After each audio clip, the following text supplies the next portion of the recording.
네, 안녕하세요. 임찬입니다. 오늘은 최고의 이슈 중 하나죠. 바로 김남국 의원의 김남국 게이트. 최초로 그 지갑을 까면서 이 의혹을 아주 증폭시키는데 큰 역할을 한 이 변창호님을 모시고 과연 이번 코인게이트 무엇이 문제인가에 대해서 다양한 얘기를 한번 해볼까 합니다. 안녕하세요. 네, 반갑습니다. 변창호입니다. 이 두 번째 출연이신데 또 이믹스예요. 다음에는 좀 클레이튼이지 않을까 했는데 근데 위믹스 건이라고 하기에는 네. 약간 좀 다른 것 같습니다. 위믹스가 네. 같이 연루된 정치인 건이죠. 처음에 이 코인 지갑을 찾게 되면서 그냥 단순히 코인을 많이 갖고 있더라 라는 논란에서 아주 심층적으로 코인 투자가 무엇이 문제인가에 대해서 막 이렇게 파생되게 만들어준, 그러니까 말하자면 일종의 계좌를 하나 찾아준 그런 격인데요. 이 지갑은 어떻게 찾게 됐나요? 원래 제가 위믹스 관련해서도 네. 원래 많이 빠삭하게 알고 있었고 온체인 관련해서 트래킹을 해서 이걸 공론화하는 역할을 하고 있다 보니까 자연스레 관심을 가질 수 있었죠. 그러다가 김남국 의원이 해명문을 올리게 되면서 지갑을 특정을 해볼 수 있겠다 이런 생각이 들어서 공론화에도 도움되겠다 싶어서 그걸 자료를 공개하게 되었습니다. 김남국 의원은 어떤 해명이 지갑을 찾는 데 큰 도움을 줬나요? 정확히 입장문을 보시면 첨부 자료의 마지막에 보면 클립 가입일이라고 있어요. 클립은 카카오의 크립토 지갑 네. 이라고 할 수 있는, 카카오톡에 그러니까 쉽게 말해서 코인 같은 거를 넣어놓을 수 있는 지갑을 클립이라고 합니다. 네, 그 클립 지갑의 생성일을 알려줬더라고요. 원래는 클립 자체가 몇 천만 개씩 존재하기 때문에 그거를 하나하나 트래킹을 할 수가 없어요. 그러니까 할 수는 있겠죠, 하나씩은. 근데 특정을 할 수 있는 가장 많이 소거를 시켜준 단서라고 볼 수 있으면 되겠습니다. 원래 그럼 클립 가입일을 알려주지 않았다면 찾을 생각은 안 해보셨을까요? 네, 안 해봤을 것 같아요. 근데 그 클립 지갑의 가입일로 필터링을 해보니까 몇 개의 지갑이 나오던가요? 1310개, 약 1300개 정도의 지갑이 특정이 되고, 원래는 수천만 개가 있을 클립 지갑 중에서 갑자기 1000개 정도밖에 안 남았어요. 네. 그러니까 이 정도면 찾아볼 수 있겠다. 네, 그래서 이 정도면 특정을 하기가 되게 쉽겠다라는 의혹이 많이 쏟았죠. 의혹이 솟아서 찾아보니까 몇 시간 만에 찾았던가요? 이게 처음에 1300개의 명단을 뽑고 포스팅까지 걸린 시간, 정리해서 포스팅까지 걸린 시간이 1시간밖에 되지 않아요. 그 클릭 가입일만 안 띄웠다면 사실은 이게 이 정도 핵폭탄이지 않았을 텐데, 만약에 안 했으면 한 24시간 정도 걸릴 수도 있었고, 만약에 그랬다면 제가 시도조차 안 했을 수도 있어요. 왜냐면 너무 오래 걸리기 때문에. 왜냐면 누가 저한테 의뢰를 한 것도 아니고 그거에 대한 보상을 주는 것도 아니었기 때문에 저는 그랬다면 아마 아예 시도조차 못했을 것 같습니다. 그런데 물론 누가 돈 주고 의뢰하면 찾을 수 있을 거다. 네, 맞죠. 엄청나게 큰 필터를 하나 제공을 하면서 아주 쉽게 찾았는데, 그 지갑을 딱 까서 이제 거래 내역이나 그 계좌 잔고 같은 걸 볼 수 있는데, 이건 다 공개된 정보잖아요. 그 공개된 정보를 딱 보니까 어떤 생각이 들던가요? 확실히 그러니까 많은 활동을 했지만 좀 이해할 수 없는 그런 트랜잭션들이 많이 발견이 됐죠. 어떤 점에서요? 예를 들면 잡코인을 대량으로 산다거나, 그래도 마블렉스도 위믹스도 TV에서는 잡코인이라고 설명은 합니다. 근데 저는 그래도 최소한 상장사에서 하이프를 받은 코인이기 때문에 제가 생각하는 세계에서는 그렇게 큰 잡코인은 또 아니에요. 근데 신뢰는 좀 떨어졌더라도, 근데 그거보다 더 심한 잡코인들, 그런 것들도 많이 대량으로 매매를 했길래 그런 것들이 많이 의심스러웠습니다. 그중에서 가장 잡코인 어떤 건가요? 클레이페이. 클레이페이는 지금도 많이 이슈가 되고 있는데, 그냥 말도 안 되는 루나에서 UST 코인 있죠? 그거의 하위 호환의 하위 호환이에요. 그 정도로 말도 안 되는 스테이블 코인 프로젝트였고요. 그런데다가 그냥 시장가로 33억 원을 때려 박는 걸 보면서 이거는 진짜 정상인이 아니다.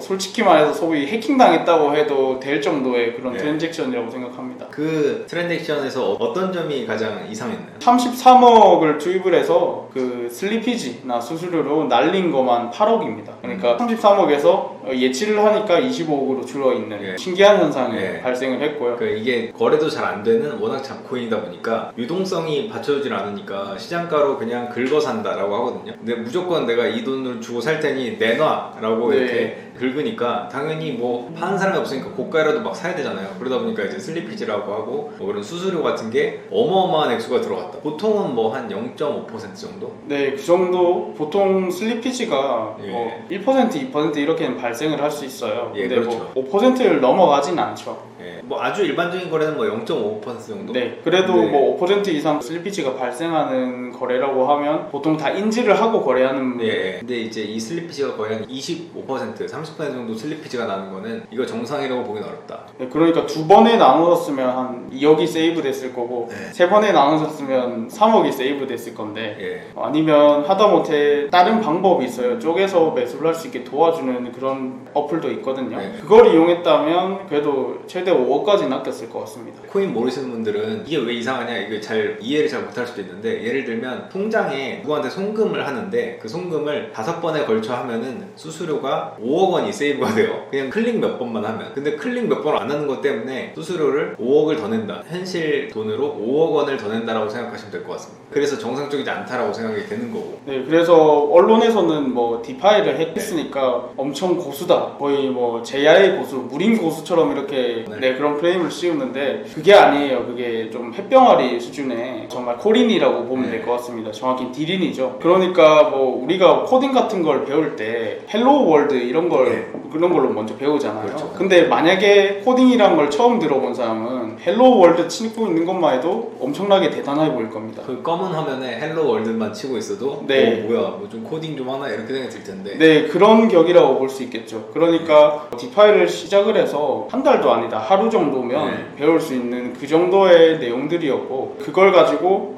물론 디파이를 아예 모르는 사람들이 이렇게 고수다 이렇게 얘기를 할 수 있겠죠. 근데 자칭 뭐 이렇게 코인 전문가 이런 사람들이 얘기를 하는 거는 좀 이해가 되지 않았습니다. 그걸 전문가 프레임을 씌우는 것 자체를. 자칭 코인 전문가들이 김남국은 코인 전문가다라고 하는 거는 절대 이해할 수 없다. 네, 근데 그분들은 그분들만의 영역이 있겠죠. 예를 들면 같은 금융권에 있더라도 은행에 다니는 은행원하고 증권가의 애널리스트는 거의 동종업계라고 보기도 힘들 정도로 전혀 다른 영역이잖아요. 그 정도로 그 전문가분들은 본인들만의 영역 그런 게 있겠죠. 예를 들면 코인 개발이 될 수도 있겠고 뭐 그런 분석이 될 수도 있겠고 그런 쪽에 전문가이실 수도 있는데 그럼 디파이 쪽을 잘 모르면 그냥 모른다고 하면 될 건데 좀 그게 좀 이해가 안 됐어요. 그러면 김남국 의원은 뭐 이런 말도 안 되는 클레이페이나 뭐 마블엑스에서는 손실을 봤다라고 하는데 전체로 보면은 이득을 본 걸까요? 코인 투자를 통해서? 일단 입금액을 김남국 의원이 주장에 의하면 10억밖에 입금을 안 했다고 하잖아요. 뭐 10억 밖에라고 하니까 좀 이상한데 어쨌든 10억밖에 입금을 안 했는데 추가 입금액은 없다라고 얘기했고 그러면 일단은 그 10억에 해당되는 부분을 출금해서 예금으로 다 넣어놨어요. 그렇기 때문에 이 코인이 빵원이 돼도 이득은 아니고 본전인 거죠. 그러니까 최소 본전이다. 네, 최소 본전이고 근데 지금 밝혀진 내용에 따르면 코인을 한 10억 정도 들고 있었기 때문에 한 입금액 대비 2배 정도는 먹은 거다 이렇게 볼 수 있겠습니다. 김남국 의원이 갖고 있는 위믹스가 130만 개 정도다라고 하는데 그게 이제 고점 기준 뭐 3만 원 정도로 계산하면 거의 400억이에요. 근데 이제 이게 20억으로 쪼그라들었다는 거예요. 네. 그 위믹스로 이득을 본 건 한 어느 정도 되나요? 일단 위믹스 개수는 최소한 보수적으로 보면 85만 개거든요. 딱 세 갈래로 나갔어요. 빗썸 월렛, 빗썸 거래소 지갑에서 업비트로 85만 개, 클립으로 41만 개, 위믹스 월렛으로 10만 개 정도 이동했거든요. 그걸 다 더하면 130몇만 개가 돼요. 130만 개가 넘는데 근데 그걸 만약에 보수적으로 최소한 보수적으로 잡는다면 모든 자금이 중복되었을 수도 있잖아요. 정말 예외적으로 이렇게 돌리고 돌려서 어떻게 겹치는 게 생길 수도 있으니 최소한으로 생각을 하고 최대한으로 생각을 할 수가 있거든요. 그렇게 보면 단일 송금이라고 해야 될까요? 빗썸에서 업비트로 가는 그 단일 흐름 85만 개잖아요. 그래서 최소 보수적으로 85만 개로 잡을 수 있고요. 근데 그게 자금이 세 갈래로 흩어졌기 때문에 일반적으로 통상적으로 보면 130만 개까지 볼 수가 있다. 그리고 더 최대로 볼 수가 있지만 그거는 좀 중복될 확률이 높기 때문에 다 소거를 하고 카운팅을 하지 않습니다. 그런데 일반적인 코인 거래 패턴을 보면은 130만 개로 보는 게 맞지 않나 싶어요. 그 이상일 수도 있고 그 이하일 경우 사실 별로 없을 것 같은데 코인을 대략 한 1,000원에서 2,000원 정도에 샀다고 추정이 되잖아요. 그 추정이 되는 근거는 뭔가요? 그 위믹스 월렛이 그나마 마지막에 발견이 됐거든요. 그 지갑에 위믹스를 송금한 최초의 날짜가 2021년 10월 1일이에요. 그게 원래 우리가 이슈가 되었던 그 물량보다 한 4개월 정도 앞선 물량이거든요. 그러니까 우리가 뭐 총동기무나 이런 거를 추측을 할 때 그 총동기가 발견된 연도를 가지고 이때부터 총동기 문화가 시작됐구나 이렇게 알 수가 있잖아요. 그러니까 그거랑 비슷하게 생각하면 김남국 의원의 위믹스 문화가 2021년 10월 1일부터 시작됐구나 이렇게 추정을 할 수가 있는 거죠. 최소한 확인되는 거에 의하면 10월 1일로 확인되는데 그때가 약 1,000원에서 2,000원 정도 하던 때고, 그럼 이제 김남국 의원은 자기 코인 계좌를 보면은 최대 최고점까지 올라갔을 때 400억 정도까지 찍히는 걸 이렇게 딱 볼 수 있었겠네요. 그럼 400억이 찍히면은 이게 일상생활에 가능한가 싶기도 한데, 일단은 세상이 다 내 아래로 보이고 어디 가서 이제 조언하는 병이 생길 수도 있고요. 실제로 루나가 떡상했을 때 여기저기 조언을 하시는 분들이 많았어요.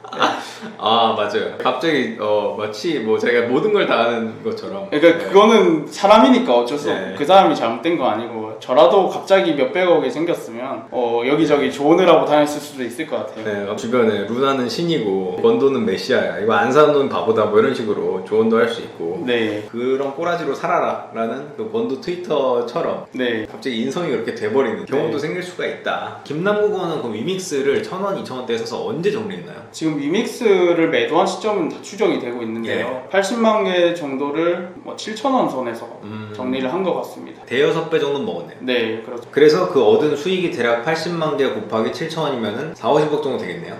그렇게 얻은 4, 50억을 이상한 뭐 클레이페이나 뭐 메타콩즈 코인이나 뭐 이런 것들 사면서 다 뭐 많이 날리고 결국 한 20억 정도 남았다. 그래도 한 10억은 이익을 얻었다 라고 볼 수 있겠습니다. 네, 맞습니다.